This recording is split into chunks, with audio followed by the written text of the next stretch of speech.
औज़ुबिल्लाहिमिनश्शैतानिर्रजीम बिस्मिल्लाहिर्रहमानिर्रहीम। अस्सलाम वालेकुम dear students, this is Mohammed Talha Hashmi and you are watching passion chemistry series. Dear students, आज हम एक और बड़ा ही इंपॉर्टेंट लेक्चर डिस्कस करने जा रहे हैं, चैप्टर नंबर 9 का। हमने कोलिगेटिव प्रॉपर्टीज का टॉपिक स्टार्ट किया और इससे पहले लेक्चर में हम लोअरिंग ऑफ वेपर प्रेशर को पढ़ चुके हैं। स्टूडेंट, यकीनन आपने वो लेक्चर सुन लिए होंगे क्योंकि ये उनकी कंटिन्यूशन है। अगर आपने वो लेक्चर नहीं सुने, यकीनन पहले आप उन लेक्चर को सुनिए, उसके बाद आपको इसकी बड़ी अच्छी तरह से समझ आएगी। स्टूडेंट, हमारे पास जो नेक्स्ट कोलिगेटिव प्रॉपर्टी हम स्टडी करने जा रहे हैं, that is elevation of boiling point. Elevate का मतलब होता है बढ़ जाना, किसका? Boiling point. तो क्या मतलब बनेगा? तो पता चला कि the temperature at which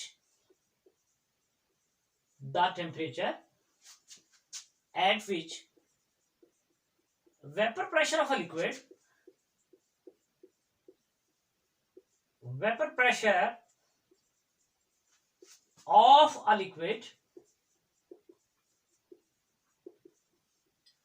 becomes equal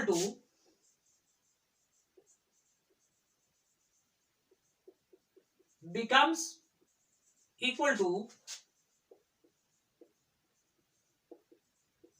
external atmospheric pressure. External atmospheric pressure, इसे क्या बोलते हैं स्टूडेंट्स? इज नोन एज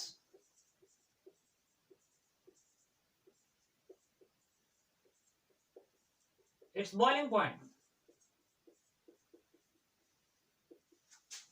तो जी स्टूडेंट्स, आपने देखा कि बॉइलिंग पॉइंट क्या होता है कि जो temperature at which vapour pressure of a liquid becomes equal to किसके students?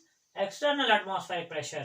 That point, that temperature is called as a boiling temperature. लेकिन हमारा टॉपिक आज का बॉइलिंग पॉइंट नहीं है, हमारा पॉइंट है एलिवेशन ऑफ बॉइलिंग पॉइंट। तो इसका मतलब है हम जरा पहले डिफाइन कर लें कि ये एलिवेशन क्या होती है। एलिवेशन ऑफ बॉइलिंग पॉइंट से क्या मुराद है? स्टूडेंट, बात ये है, एलिवेट का क्या मतलब है? बढ़ जाना, बढ़ना, बढ़ जाना।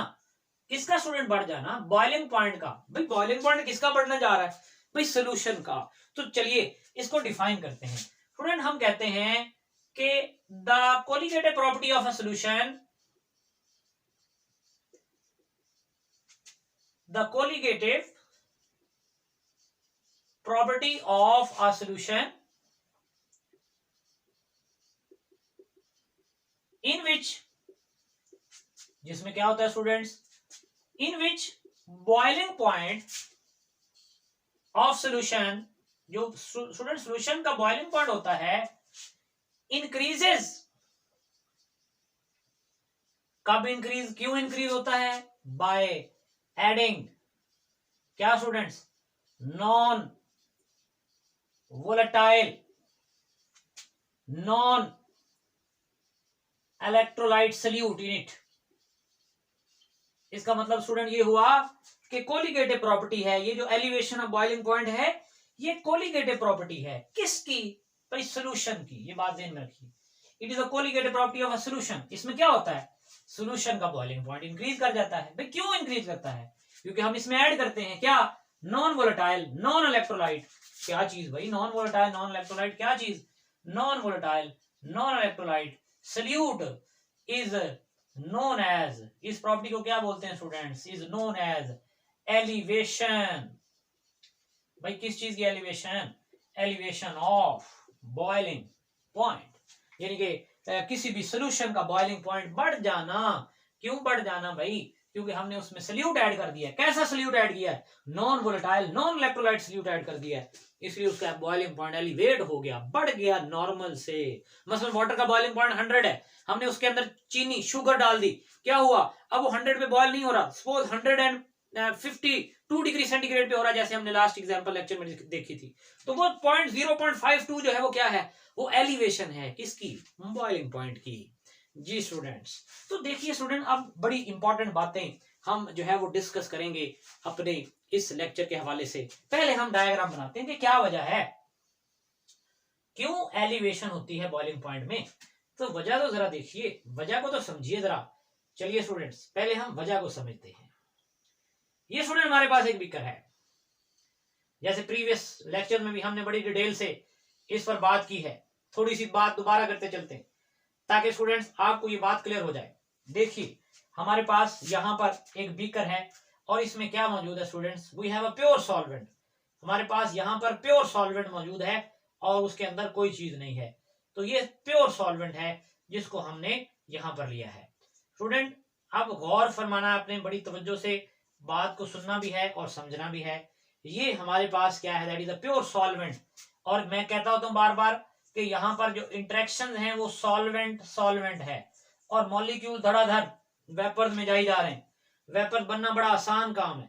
प्योर सॉल्वेंट, सपोज वाटर है, बॉइलिंग पॉइंट कितना है 100 डिग्री सेंटीग्रेड।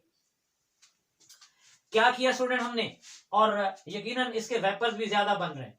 अब आप देखिए ये सॉल्वेंट है स्टूडेंट्स, इसी सॉल्वेंट में, इसी सॉल्वेंट के अंदर हमने स्टूडेंट्स क्या ऐड कर दिया है, we have added a solute, non volatile non electrolyte solute add कर दिया। सपोज वो सुक्रोज है या यूरिया है या हमारे पास ग्लूकोज है, कोई भी NaCl है, कोई भी सल्यूट ऐड कर दिया। अब इंटरेक्शंस बढ़ी, क्यों, पहले तो सिर्फ सॉल्वेंट सॉल्वेंट थी, पहले इंटरेक्शन सिर्फ सॉल्वेंट और सॉल्वेंट की थी। अब एक और तरह की अट्रैक्शन भी आ गई, वो क्या है, वो सल्यूट सॉल्वेंट भी है। वेपर प्रेशर क्या हुआ, कम, वेपर कम बनेंगे, अब आसानी से वेपर नहीं बनेंगे, थोड़े वेपर बनेंगे। इसका मतलब है वेपर प्रेशर तो कम हुआ, तो वेपर प्रेशर कम होने से बॉइलिंग पॉइंट क्या हुआ स्टूडेंट्स, वो बढ़ गया। इस पॉइंट को, इस प्रॉपर्टी को हम क्या बोलते हैं, that is called as elevation.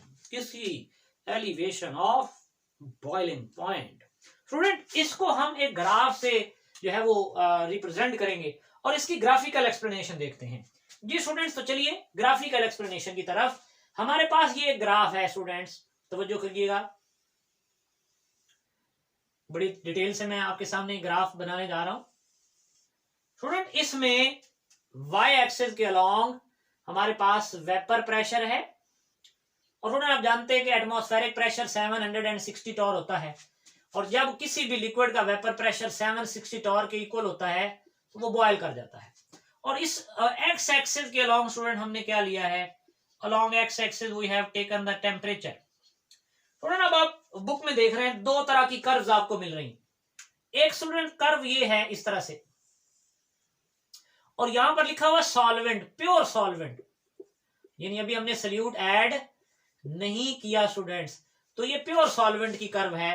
और यहां पर जो बॉइलिंग टेम्परेचर है इस सॉल्वेंट का, उसको हमने लिखा क्या, दैट इज T1।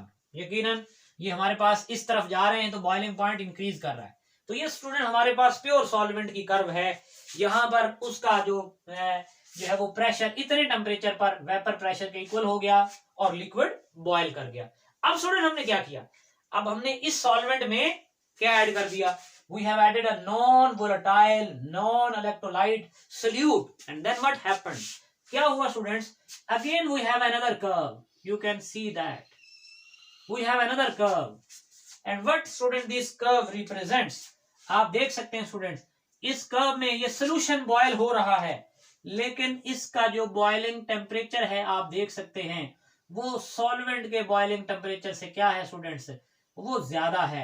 इसका मतलब है यहां पर आप देख सकते हैं स्टूडेंट, ये जो डेल्टा TB है वो क्या है, that is the difference, that is the elevation of the boiling point, and that elevation of the boiling point is equal to higher temperature T2 minus lower temperature T1। तो इसका मतलब है हम यहां पर ये देख सकते हैं कि स्टूडेंट ये एलिवेशन जो टेम्परेचर बड़ा है सल्यूट को ऐड करने से, वो हम इन दोनों टेम्परेचर का डिफरेंस लेकर यकीनन आराम से कैलकुलेट कर सकते हैं। स्टूडेंट अब हम ये बात समझना चाहते हैं कि ये बॉइलिंग टेम्परेचर कितना इंक्रीज होगा और ये क्यों इंक्रीज होता है। तो स्टूडेंट देखिए हमारे पास हम ये कहते हैं कि the value of delta TB is given as, या जो डेल्टा TB की वैल्यू होगी वो क्या होगी students, value of delta TB is, student delta TB की जो वैल्यू हमारे पास होगी वो जरा तवज्जो से समझिएगा। Delta TB is directly proportional to molality small m से रिप्रेजेंट करते हैं। इसका मतलब है स्टूडेंट्स मोलैलिटी क्या है? मोलैलिटी किसकी? सल्यूट की। जितना सल्यूट ज्यादा ऐड करेंगे उतनी मोलैलिटी ज्यादा होगी। आपने कहा मोलैलिटी के बारे में थोड़ा मजीद बताएं, जरूर बताते हैं। देखिए स्टूडेंट मोलैलिटी क्या है, आपको पता है मोलैलिटी को हम स्मॉल m से रिप्रेजेंट करते हैं। ये क्या होती है? मैस किसका स्टूडेंट्स? Mass of solute. और डिवाइड किससे करते हैं स्टूडेंट? हम डिवाइड करते हैं इसको मोलर मैस ऑफ सल्यूट से मल्टीप्लाइड बाय 1 ओवर किसका क्या student? Mass of solvent in KG. Mass of solvent ले लेते हैं हम इन केजी में। तवज्जो कीजिए स्टूडेंट, यहां पर मैं लिख रहा हूं m is the molality, mass of solute represent होता है W2 से, molar mass of solute represent होता है M2 से, multiplied by 1 over mass of solvent, solvent का मैस रिप्रेजेंट होता है W1 से, इन केजी 1000 पर मैं इसे डिवाइड कर देता हूं ताकि ग्राम में आ जाए। तो स्टूडेंट देखिए फिर ये मोलैलिटी की क्या वैल्यू आती है मेरे पास? W2 ये 1000 ऊपर जाके मल्टीप्लाई हो गया 1000 divided by M2 multiplied by W1। Student ये हमारे पास है मोलैलिटी किसकी? सल्यूट की। मतलब आप कह रहे हैं कि मोलैलिटी जितनी ज्यादा होगी या जितने ज्यादा सल्यूट को हम 1 kg में हल करेंगे उसकी मोलैलिटी उतनी ही ज्यादा होगी स्टूडेंट्स। तो ये बात ध्यान में रखिए। अब हम ये देखते हैं कि हम यहां पर डेल्टा टीबी, बल्कि इससे पहले हम डेल्टा टीबी को ये कह लेते हैं दैट इज के बी इंटू एम। और स्टूडेंट ये के बी क्या है? दैट इज एन एबिलोस्कोपिक कांस्टेंट, और इसकी हर एक के लिए एक कांस्टेंट वैल्यू होती है जो हम आगे न्यूमेरिकल्स में भी पुट करेंगे। स्टूडेंट देखिए अब ये इक्वेशन हमारे पास इस तरह से बनती है कि delta TB that will be equal to किसके स्टूडेंट्स? के बी, और यहां पर एम है मोलैलिटी और इसकी वैल्यू हमारे पास दी गई है that is actually equal to W2 multiplied by 1000 divided by M2 and multiplied by W1। तो स्टूडेंट अगर हम इस इक्वेशन को रीअरेंज करें तो ये M2 इधर डिवाइड हो रहा है, इधर आके मल्टीप्लाई हो जाएगा, तो ये बन जाएगी equation M2 is equal to KB W2 multiplied by 1000 divided by delta TB and multiplied by W1। तो स्टूडेंट ये M2 क्या है? That is the molar mass of the solute which is dissolved in the solvent to form this solution, जिसकी elevation of boiling point हम study कर रहे हैं। जी student, तो ये हमारा इस क्वेश्चन का फर्स्ट हाफ है। अब हम नेक्स्ट देखेंगे कि इस डेल्टा टीबी को हम एक्सपेरिमेंटली कैसे मेजर आउट करते हैं, और ये बड़ा ही इसका नेक्स्ट इंपॉर्टेंट पार्ट है। तो चलिए हम मेजर करते हैं। जी स्टूडेंट्स, तो आइए अब हम चलते हैं towards the calculation of the elevation of boiling point by a very important method that is Landsberger's method. जी स्टूडेंट्स, ये लॉन्ग क्वेश्चन में इंडिविजुअली भी पूछा जा सकता है कि explain Landsberger's method for the determination of elevation of boiling point. Student इस पूरे के पूरे लॉन्ग क्वेश्चन में या डिटर्मिनेशन मेजरमेंट के अंदर डायग्राम बहुत इंपॉर्टेंस रखती है, तो डायग्राम आपको अच्छी तरह से समझनी होगी। चलिए स्टूडेंट्स हम डायग्राम की तरफ चलते हैं। स्टूडेंट सबसे पहले मैं आपके सामने यहां पर एक सॉल्वेंट बनाने जा रहा हूं। मेरे पास एक फ्लास्क है, मेरे पास स्टूडेंट एक फ्लास्क है, आप देख रहे हैं, और उस फ्लास्क में मेरे पास सॉल्वेंट है, और यकीनन वो सॉल्वेंट जो मैंने लिया है वो वाटर है। और यहां से स्टूडेंट मैं क्या कर रहा हूं, जो वाटर मेरे पास मौजूद है उसको यहां से मैं हीट कर रहा हूं, टेम्परेचर दे रहा हूं।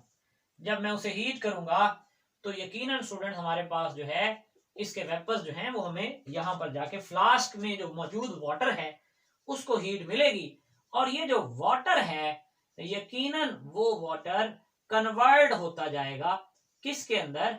It will be converted into its vapours. जी स्टूडेंट्स, ये वेपर्स में कन्वर्ट होता जाएगा और फिर ये जो वेपर्स यहां से हमारे पास प्रोड्यूस होंगे स्टूडेंट्स, उन वेपर्स को हम एक, आप कह लीजिए एक फ्लास्क के जरिए, बल्कि एक कह लीजिए इन वेपर्स को स्टूडेंट्स हम जो है वो एक लॉन्ग इन्वर्टेड ट्यूब के जरिए से क्या करेंगे, we will bring those vapours towards our main operators. इसका मतलब है स्टूडेंट्स, यहां से क्या हो रहा है, सॉल्वेंट के वेपर्स आ रहे हैं, इसलिए यहां पर हम लिख सकते हैं कि यहां से क्या हो रहा है, सॉल्वेंट वेपर्स जो हैं दे आर ट्रेवलिंग। ये सॉल्वेंट वेपर्स आ रहे हैं जो बने कब हैं, सॉल्वेंट को हीट करने से बने हैं। बिल्कुल सही हो गया। अब स्टूडेंट्स यहां पर हमारे पास एक इनर ग्रेजुएटेड ट्यूब है, inner graduated tube having a hole in its side, यानी एक इनर ग्रेजुएटेड ट्यूब है और इस इनर ग्रेजुएटेड ट्यूब में इस साइड पर स्टूडेंट हमारे पास क्या है, एक होल है। तो ये आप पॉइंट्स में भी देख सकते हैं कि इनर ग्रेजुएटेड ट्यूब है और इसके अंदर एक होल है स्टूडेंट्स। और इस इनर ग्रेजुएटेड ट्यूब के अंदर क्या मौजूद है स्टूडेंट, इसमें सॉल्वेंट मौजूद है, जिस सॉल्वेंट में हम सोल्यूशन बनाना चाहते हैं या जिस सॉल्वेंट में हम सोल्यूशन बनाएंगे स्टूडेंट, वो यहां पर हमारे पास मौजूद है। जी स्टूडेंट, ये सॉल्वेंट है जिसकी मदद से हम सोल्यूशन तैयार करेंगे। अच्छा, अब क्या हुआ, अब आप जरा तवज्जो कीजिए स्टूडेंट, यहां से जो वेपर्स हैं they are brought into this inner tube. ये हॉट वेपर्स जो हैं स्टूडेंट्स, इनको हम क्या करते हैं, they are broughted into the inner tube. यहां पर ये इनर ट्यूब में स्टूडेंट लाए जाते हैं और ये रोज हेड है, यहां से वेपर जो है वो एमिट होते हैं। ठीक हो गया स्टूडेंट्स। और फिर इसके बाद जो बड़ी इंपॉर्टेंट चीज है, यहां पर स्टूडेंट हमने थर्मामीटर लिया हुआ है। और ये थर्मामीटर जो है वो क्यों लिया है students, you know very well कि यहां पर थर्मोमीटर हम लेते ही थर्म यानी हीट को मेजर करने के लिए है। और ये बड़ा इंपॉर्टेंट एमसीक्यू भी आता है कि ये 0.01 केल्विन तक मिनिमम टेम्परेचर कैलकुलेट कर सकता है। जी स्टूडेंट्स, तो ये रोज हेड है, यहां पर आप देख सकते हैं ये रोज हेड है। अभी बाकी सारी लेबल करता हूं मैं। और फिर ये हमारे पास एक आउटर ट्यूब है स्टूडेंट्स, ये आप देख रहे हैं, ये हमारे पास क्या है students, this is an outer tube, जिसके अंदर ये इनर ट्यूब जो है ये इनक्लोज है, ये आप देख सकते हैं। और यहां पर एक ओपनिंग भी है, यकीनन इसका पर्पस भी आपको बताएंगे कि ये ओपनिंग और ये ट्यूब जो है वो क्यों रखी गई है। तो ये स्टूडेंट हमारे पास जो है ये लेंड्सबर्जर्स मेथड है। लेंड्सबर्जर ने जो एक्सपेरिमेंट डिजाइन किया था, इसकी मदद से हम क्या फाइंड करते हैं, we can find out the elevation in boiling point. Student देखिए, अब हम लेबल करते जाते हैं। ये कौन सी ट्यूब है स्टूडेंट्स, ये है आउटर ट्यूब, ठीक है। और यहां पर इसकी ओपनिंग मौजूद है, यहां से वेपर्स वगैरह बाहर जा सकते हैं। ये स्टूडेंट हमारे पास है इनर ट्यूब, ये जो अंदर नजर आ रही है आपको, ये इनर ट्यूब है और हैविंग अ होल, ये होल है इसकी साइड में। फिर ये सॉल्वेंट के वेपर्स यहां से आ रहे हैं।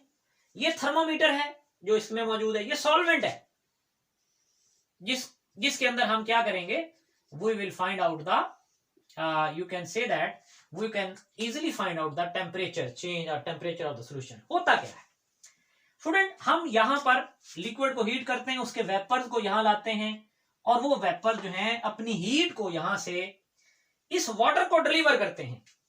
यानी कि जो हीट आ रही है वेपर्स की, यकीनन वो इस वाटर को डिलीवर करती, वाटर का टेम्परेचर इंक्रीज करती, इनहेंस करती है।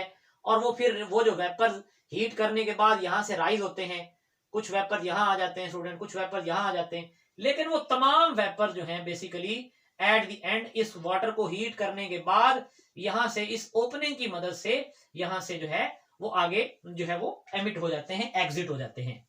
इसका मतलब ये हुआ स्टूडेंट्स कि अब हमारे पास जो है ये एक ऑपरेटर सेट हो गया। अब हमने करना क्या है स्टूडेंट, हम दो टेम्परेचर फाइंड आउट करेंगे। कौन कौन से, पहले हम टेम्परेचर फाइंड करते हैं प्योर सॉल्वेंट का। यानी कि हम क्या करेंगे, यहां से ये जो है वो वेपर्स लाएंगे, प्योर सॉल्वेंट रखेंगे और उसका एक टेम्परेचर नोट कर लेंगे। और वो स्टूडेंट टेम्परेचर क्या कहलाएगा, that will be called as a T1. Suppose that pure solvent like water has a boiling temperature of 100 degree centigrade, तो आपने ये T1 फाइंड कर लिया.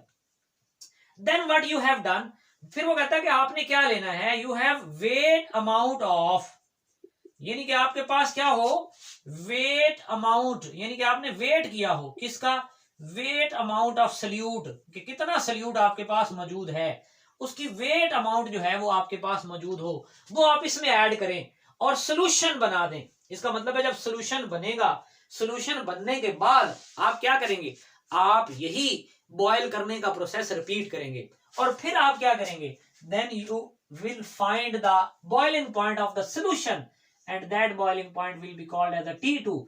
Suppose ये 100.52 डिग्री सेंटीग्रेड आ जाता है, तो ये हमारे पास दो टेम्परेचर हम इस लेंड्सबर्जर्स मेथड की मदद से फाइंड करते हैं और एट द एंड हमें क्या मिल जाता है स्टूडेंट्स, डेल्टा टीबी. और वो क्या होता है students, that is T2 minus T1. इसका मतलब स्टूडेंट ये हुआ कि हमें डेल्टा टीबी मिल जाता है और वो स्टूडेंट्स क्या है, वो एक हायर टेम्परेचर जो सोल्यूशन की फॉर्म में लिया है. और फिर हमारे पास स्टूडेंट्स जो हमारे पास जो है वो सॉल्वेंट का है, और फिर स्टूडेंट हम इसको ये वैल्यूज जो हैं उनको इस इक्वेशन में पुट करते हुए जो आपने फाइंड आउट की थी के बी और स्टूडेंट किसके ओवर डेल्टा टी बी, और स्टूडेंट इसको हम क्या करते हैं, मल्टीप्लाई कर देते हैं किससे, W2 मल्टीप्लाइड बाय 1000 और डिवाइडेड बाय स्टूडेंट किससे, W1. स्टूडेंट हमारे पास जो है इस वैल्यूज को यहाँ पुट करते हैं और M2 यानी molecular mass of the solute वो आसानी से फाइंड आउट हो जाता है. तो ये स्टूडेंट हमारे पास बड़ा ही एक इंपॉर्टेंट मेथड था, that was the Landsberger's method to find out the elevation of boiling point. इसके साथ हमारा ये लेक्चर मुकम्मल होता है. उम्मीद करता हूं कि अच्छी तरह से समझा होगा आपने. नेक्स्ट लेक्चर तक इजाजत दीजिए. अल्लाह हाफिज.